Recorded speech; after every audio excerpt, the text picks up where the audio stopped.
If you're a creative introvert, a writer, an artist, you name it, you probably live for that quiet solitude. It's where you do your best work. But public speaking, yeah, that can feel like a totally different universe. So today, we're going to dive into how you can turn that feeling of dread into an actual strength, and we'll be taking our cues from some of the most powerful, quiet voices out there, modern poets. Does this sound familiar? I mean, really familiar? It's that feeling in your gut, right? The stage fright that feels so real you can taste it. It's not just in your head, it's something you feel in your bones. It's that moment where you're pretty sure your own voice is about to completely abandon you. And here it is. This is the big idea for today. What if that intense sensitivity, that knee-jerk reaction to being in the spotlight, what if it wasn't a weakness you have to fix? What if it's a unique part of who you are that could make you an incredible speaker? Let's flip this whole thing on its head.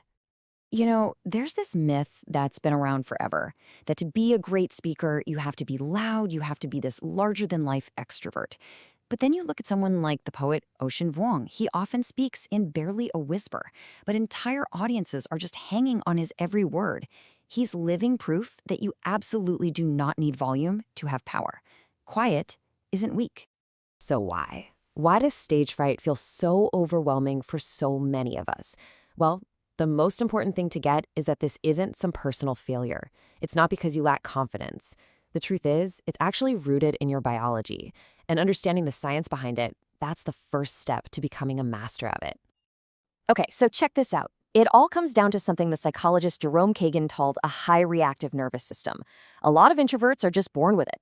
All it really means is that your brain's alarm system, the amygdala, is just a bit more sensitive. So those sweaty palms, that racing pulse, that's just your nervous system doing its job. Maybe a little too well. It's how you're wired, it's not a flaw.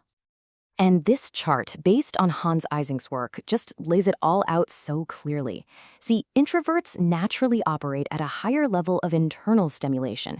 We're already running at, say, a 7 out of 10. So when you throw in a stage, bright lights, a crowd, it's really easy to tip over into complete overstimulation. Extroverts, on the other hand, they start at a lower baseline, so they actually crave that extra noise and novelty. It's just a fundamental difference in our wiring. So, okay, we get the science, but biology isn't destiny, right? So what can we actually do about it? Well, the answer is a really simple science-backed framework. Think of it as a 3-phase ritual to help you prepare, perform, and then recover. This is how we take that feeling of dread and turn it into a craft we can manage. And here they are, the big 3, prime, reframe, and recover. Before you even get near a stage, you prime your brain.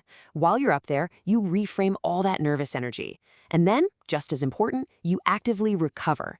Each step is designed to work with your introverted nature, not fight against it. So let's break them down. Okay, phase 1, priming. Before you ever step into the spotlight, you get to use your superpower, solitude. Visualization isn't just some fluffy think positive stuff. Studies show it literally activates the exact same neural circuits as doing the real thing. It's like a dress rehearsal for your brain. And expressive writing, just 10 minutes of jotting down your fears can physically lower your heart rate. It's all about dealing with the anxiety before it gets a chance to take the wheel. All right, now for the main event. You're on stage and you feel that classic surge of adrenaline. You know, everyone's go-to advice is just calm down, right? Well, it turns out that's actually the worst advice you can get. The key isn't to get rid of the feeling, it's to change what you call it. These 2 words are an absolute game changer. A psychologist named Alison Woodbrooks found that when people just told themselves, "I'm excited," instead of "I'm nervous," they performed way better. They were seen as more confident, more persuasive. And why? Because anxiety and excitement are practically the same thing physiologically. Racing heart, sweaty palms. The only real difference is the story you're telling yourself about it. So don't fight the energy. Just give it a new name. The show is not over when the applause dies down, especially not for an introvert. Recovery is absolutely essential. Just think of the poet Worcestershire, who's super intentional about her public appearances. She's rationing her energy. That's not being difficult, it's smart self-preservation. Whether it's journaling, taking a quiet walk, or just a few minutes of mindfulness, these things help lower your stress hormones and get you back to baseline. Seriously, this isn't an optional luxury. It's a critical part of the process. All right, so we've got the science and we've got our 3-step ritual. Now for the fun part. Let's see how all of this comes to life by looking at 3 amazing modern poets who have totally mastered the art of turning their introverted qualities into their biggest strengths on stage.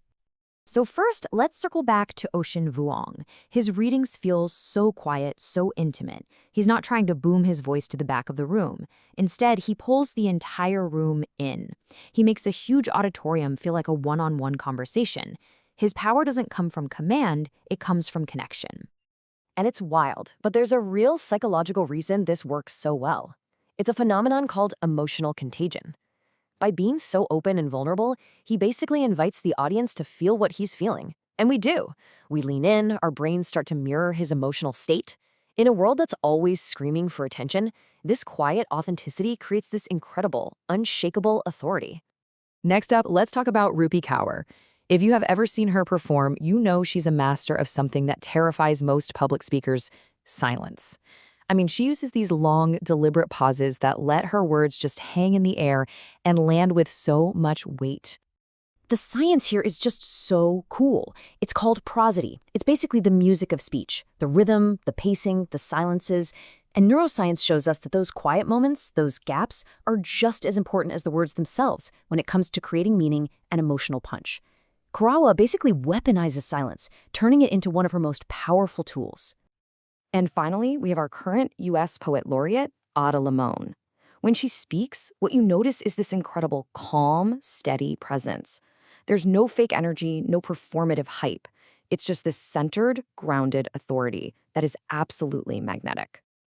And you guessed it, the science totally backs this up.